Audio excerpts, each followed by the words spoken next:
Lesson 6. Motivation is overrated, environment often matters more. Anne Thorndike, a primary care physician at Massachusetts General Hospital in Boston, had a crazy idea. She believed she could improve the eating habits of thousands of hospital staff and visitors without changing their willpower or motivation in the slightest way. In fact, she didn't plan on talking to them at all. Thorndike and her colleagues designed a 6-month study to alter the choice architecture of the hospital cafeteria. They started by changing how drinks were arranged in the room. Originally, the refrigerators located next to the cash registers in the cafeteria were filled with only soda.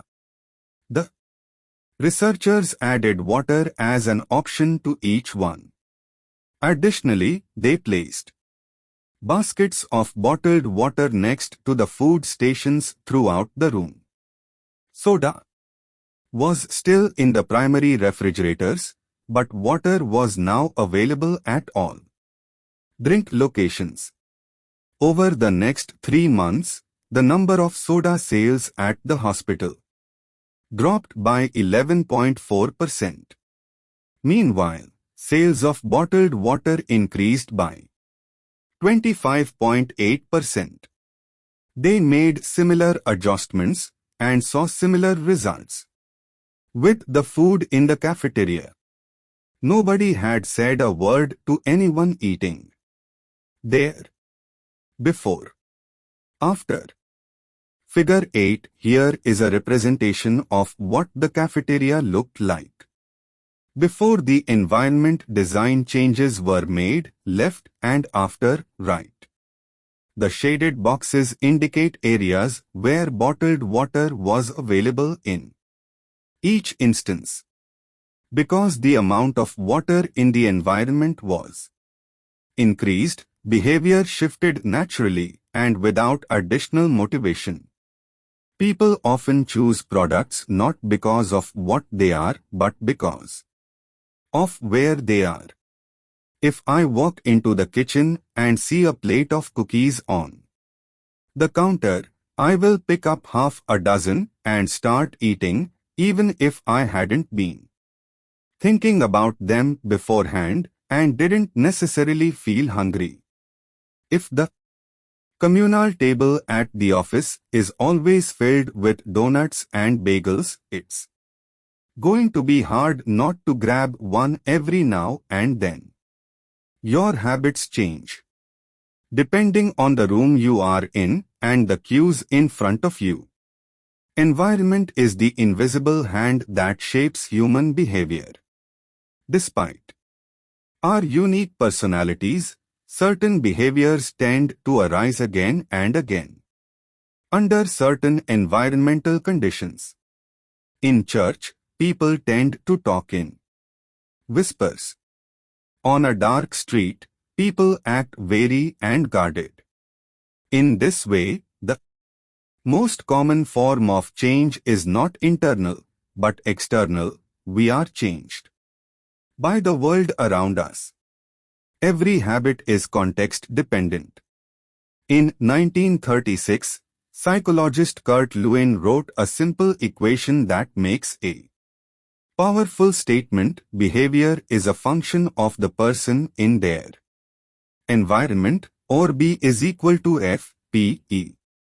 It didn't take long for Lewin's equation to be tested in business.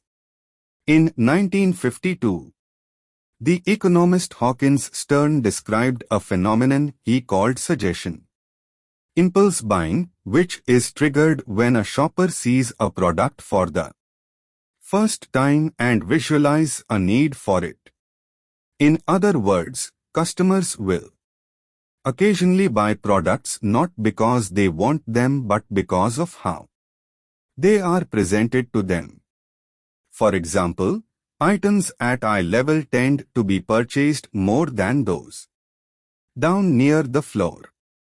For this reason, you'll find expensive brand names Featured in easy-to-reach locations on store shelves because they drive the most profit, while cheaper alternatives are tucked away in harder-to-reach spots. The same goes for end caps, which are the units at the end of aisles. End caps are money-making machines for retailers because they are obvious locations that encounter a lot of foot traffic. For example, 45% off Coca-Cola sales come specifically from end-of-the-aisle racks. The more obviously available a product or service is, the more likely you are to try it. People drink Bud Light because it is in every bar and visit Starbucks because it is on every corner. We like to think that we are in control. If we choose water over soda, we assume it is because we wanted to do so. The truth, however, is that many of the actions we take each day are shaped not by purposeful drive and choice but by the most obvious option. Every living being has its own methods for sensing and understanding the world. Eagles have remarkable long-distance vision. Snakes can smell by tasting the air with their highly sensitive tongues. Sharks can detect small amounts of electricity and vibrations in the water caused by nearby fish. Even bacteria have chemoreceptors, tiny sensory cells that allow them to detect toxic chemicals in their environment. In humans, perception is directed by the sensory nervous system. We perceive the world through sight, sound, smell, touch, and taste. But we also have other ways of sensing stimuli. Some are conscious, but many are non-conscious. For instance, you can notice when the temperature drops before a storm, or when the pain in your gut rises during a stomachache, or when you fall off balance while walking on rocky ground. Receptors in your body pick up on a wide range of internal stimuli, such as the amount of salt in your blood or the need to drink when thirsty. The most powerful of all human sensory abilities, however, is vision. The human body has about 11 million sensory receptors. Approximately 10 million of those are dedicated to sight. Some experts estimate that half of the brain's resources are used on vision. Given that we are more dependent on vision than on any other sense, it should come as no surprise that visual cues are the greatest catalyst of our behavior. For this reason, a small change in what you see can lead to a big shift in what you do. As a result, you can imagine how important it is to live and work in environments that are filled with productive cues and devoid of unproductive ones. Thankfully, there is good news in this respect. You don't have to be the victim of your environment. You can also be the architect of it. How to design your environment for success? During the energy crisis and oil embargo of the 1970s, Dutch researchers began to pay close attention to the country's energy usage. In one suburb near Amsterdam, they found that some homeowners used 30% less energy than their neighbors, despite the homes being of similar size and getting electricity for the same price. It turned out the houses in this neighborhood were nearly identical, except for one feature, the location of the electrical meter. Some had one in the basement. Others had the electrical meter upstairs in the main hallway. As you may guess, the homes with the meters located in the main hallway used less electricity when their energy use was obvious and easy to track. People changed their behavior. Every habit is initiated by a cue, and we are more likely to notice cues that stand out. Unfortunately, the environments where we live and work often make it easy not to do certain actions because there is no obvious cue to trigger the behavior. It's easy not to practice the guitar when it's tucked away in the closet. It's easy not to read a book when the bookshelf is in the corner of the guest room. It's easy not to take your vitamins when they are out of sight in the pantry. When the cues that spark a habit are subtle or hidden, they are easy to ignore. By comparison, creating obvious visual cues can draw your attention toward a desired habit. In the early 1990s, the cleaning staff at Schiphol Airport in Amsterdam installed a small sticker that looked like a fly near the center of each urinal. Apparently, when men stepped up to the urinals, they aimed for what they thought was a bug. The stickers improved their aim and significantly reduced spillage around the urinals. Further analysis determined that the stickers cut bathroom cleaning costs by 8% per year. I have experienced the power of obvious cues in my own life. I used to buy apples from the store, put them in the crisper in the bottom of the refrigerator, and forget all about them. By the time I remembered, the apples would have gone bad. I never saw them, so I never ate them. Eventually, I took my own advice and redesigned my environment. I bought a large display ball and placed it in the middle of the kitchen counter. The next time I bought apples, that was where they went, out in the open where I could see them. Almost like magic, I began eating a few apples each day simply because they were obvious rather than out of sight. Here are a few ways you can redesign your environment and make the cues for your preferred habits more obvious. If you want to remember to take your medication each night, put your pill bottle directly next to the faucet on the bathroom counter. If you want to practice guitar more frequently, place your guitar stand in the middle of the living room. If you want to remember to send more thank you notes, keep a stack of stationery on your desk. If you want to drink more water, fill up a few water bottles each morning and place them in common locations around the house. If you want to make a habit a big part of your life, make the cue a big part of your environment. The most persistent behaviors usually have multiple cues.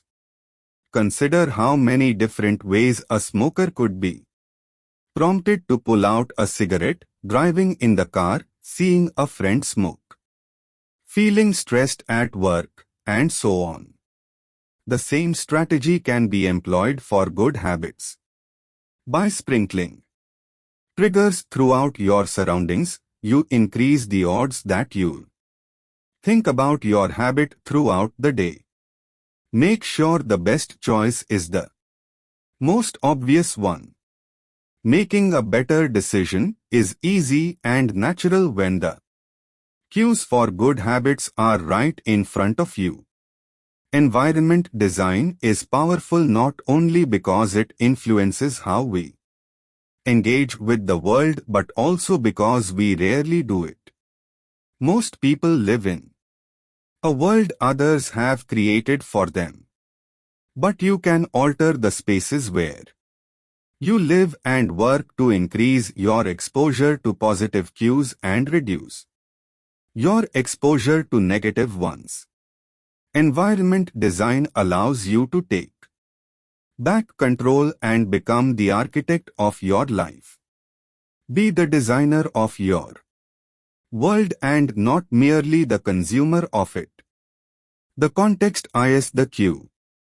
The cues that trigger a habit can start out very specific, but over time your habits become associated not with a single trigger but with the entire context surrounding the behavior. For example, many people drink more in social situations than they would ever drink alone. The trigger is rarely a single cue, but rather the whole situation, watching your friends order drinks, hearing the music at the bar, seeing the beers on tap. We mentally assign our habits to the locations in which they occur: the home, the office, the gym. Each location develops a connection to certain habits and routines. You establish a particular relationship with the objects on your desk, the items on your kitchen counter, the things in your bedroom. Our behavior is not defined by the objects in the environment but by our relationship to them. In fact, this is a useful way to think about the influence of the environment on your behavior. Stop thinking about your environment as filled with objects. Start thinking about it as filled with relationships. Think in terms of how you interact with the spaces around you. For one person, her couch is the place where she reads for an hour each night. For someone else, the couch is where he watches television and eats a ball of ice cream after work. Different people can have different memories and thus different habits associated with the same place. The good news: you can train yourself to link a particular habit with a particular context. In one study, scientists instructed insomniacs to get into bed only when they were tired. If they couldn't fall asleep, they were told to sit in a different room until they became sleepy. Over time, subjects began to associate the context of their bed with the action of sleeping, and it became easier to quickly fall asleep when they climbed in bed. Their brains learned that sleeping, not browsing on their phones, not watching television, not staring at the clock, was the only action that happened in that room. The power of context also reveals an important strategy: habits can be easier to change in a new environment. It helps to escape the subtle triggers and cues that nudge you toward your current habits. Go to a new place, a different coffee shop, a bench in the park, a corner of your room you seldom use, and create a new routine there. It is easier to associate a new habit with a new context than to build a new habit in the face of competing cues. It can be difficult to go to bed early if you watch television in your bedroom each night. It can be hard to study in the living room without getting distracted if that's where you always play video games. But when you step outside your normal environment, you leave your behavioral biases behind. You aren't battling old environmental cues, which allows new habits to form without interruption. Want to think more creatively? Move to a bigger room, a rooftop patio, or a building with expansive architecture.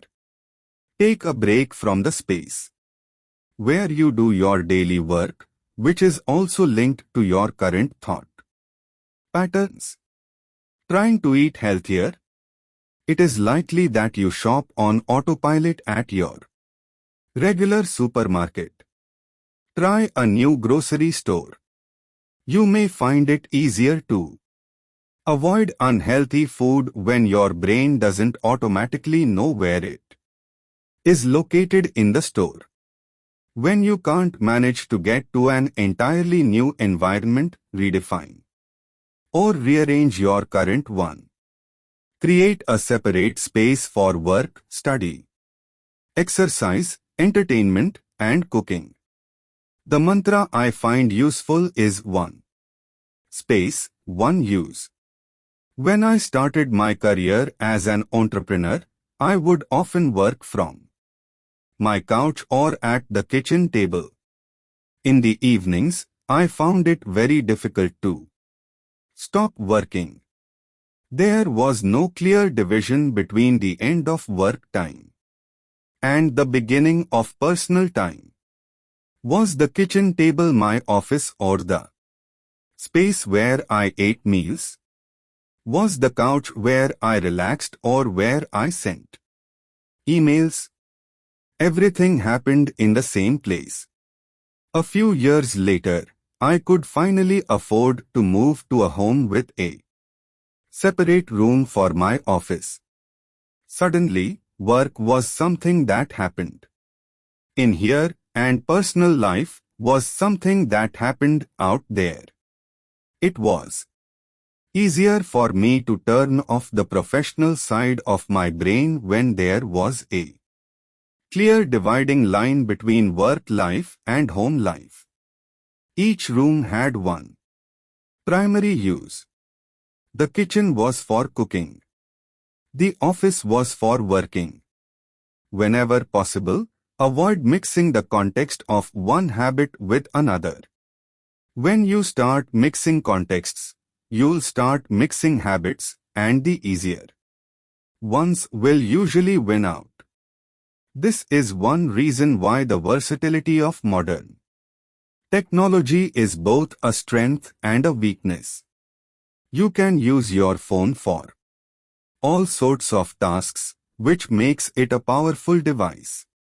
But when you can use your phone to do nearly anything, it becomes hard to associate it with one task. You want to be productive, but you are also conditioned to browse social media, check email, and play video games whenever you open your phone. It's a mishmash of cues. You may be thinking, you don't understand. I live in New York City. My apartment is the size of a smartphone. I need each room to play multiple roles. Fair enough. If your space is limited, divide your room into activity zones, a chair for reading, a desk for writing, a table for eating. You can do the same with your digital spaces.